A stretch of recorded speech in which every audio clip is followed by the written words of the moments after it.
अंतरिक्ष। हमेशा से ही अंतरिक्ष हम इंसानों के लिए जिज्ञासा का केंद्र रहा है।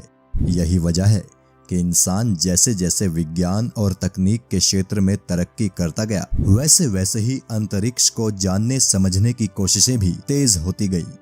आज इंसान ने खुद को इतना विकसित कर लिया है कि अब वो पृथ्वी से बेहद दूर चांद पर भी अपने कदम रख चुका है। अंतरिक्ष के बारे में बात हो रही है तो उल्का पिंडों के बारे में बात भी होनी ही चाहिए। अक्सर हम खबरों में देखते पढ़ते रहते हैं कि धरती की तरफ कोई उल्का पिंड बढ़ रहा है, और सालों पहले एक विशाल उल्का पिंड द्वारा डायनासोर्स के खात्मे का किस्सा तो जितनी दफा सुन लो वो उतना ही ज्यादा रोचक लगता है।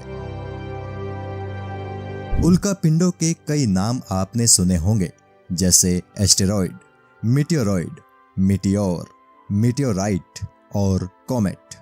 लेकिन क्या आपने कभी सोचा है कि उल्का पिंड के अंग्रेजी में इतने सारे नाम आखिर क्यों होते हैं? शायद नहीं, लेकिन हम आपको बता दें कि उल्का पिंड के इतने सारे अलग अलग नाम एक खास वजह से होते हैं।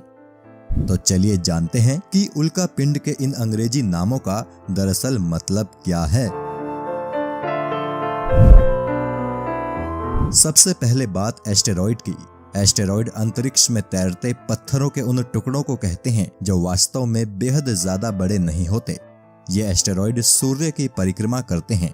यूं तो ज्यादातर एस्टेरॉइड पाए जाते हैं एस्टेरॉइड बेल्ट में, जो कि मार्स और जुपिटर के बीच में मौजूद है, लेकिन कुछ एस्टेरॉइड्स को अंतरिक्ष में और भी कई जगहों पर देखा गया है। और कुछ एस्टेरॉइड्स तो ऐसे भी होते हैं जो हमारी पृथ्वी के रास्ते में भी आ जाते हैं। ऐसा ही एस्टेरॉइड वो भी था जिसने करोड़ों साल पहले पृथ्वी से डायनासोरों का हमेशा हमेशा के लिए खात्मा कर दिया था।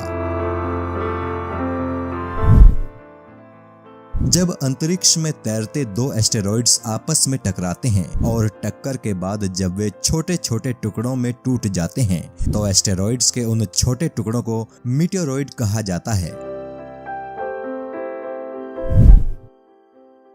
एस्टेरॉइड्स जब टूटकर मीटियोरॉइड बनते हैं और फिर जब ये मीटियोरॉइड्स धरती के वायुमंडल में प्रवेश करते हुए जलने लगते हैं तो इस अवस्था में इन्हें मीटियोर कहा जाता है। हालांकि मीटियोर इतने छोटे होते हैं कि ये कभी भी धरती को कोई नुकसान नहीं पहुंचाते हैं। अक्सर रात को आसमान में जो टूटता हुआ तारा हमें दिखाई देता है वो दरअसल मीटियोर ही होता है। ऐसे मीटियोरॉइड जो धरती के वायुमंडल में प्रवेश करने के बाद भी जलते नहीं हैं और धरती पर आकर गिरते हैं, उन्हें कहा जाता है मीटियोराइट। ये मीटियोराइट भी आकार में इतने छोटे होते हैं कि धरती पर कोई नुकसान नहीं पहुंचा पाते हैं। एस्टेरॉइड की तरह ही कॉमेट भी सूर्य की परिक्रमा करते हैं, लेकिन ये एस्टेरॉइड की तरह पत्थर से नहीं बने होते हैं। ये बने होते हैं ढेर सारी गैस और बर्फ से। कई बड़े अंतरिक्ष वैज्ञानिकों ने दावा किया है कि उन्होंने ऐसे कॉमेट्स भी देखे हैं जो बेहद खूबसूरत होते हैं। तो साथियों, आपको ये हमारी जानकारी कैसी लगी? आप कमेंट करके हमें जरूर बताइएगा, और ऐसी ही मजेदार जानकारियों के लिए मॉडर्न कबूतर को जरूर सब्सक्राइब कीजिएगा। फिर मिलेंगे किसी दूसरे वीडियो में। Bye bye.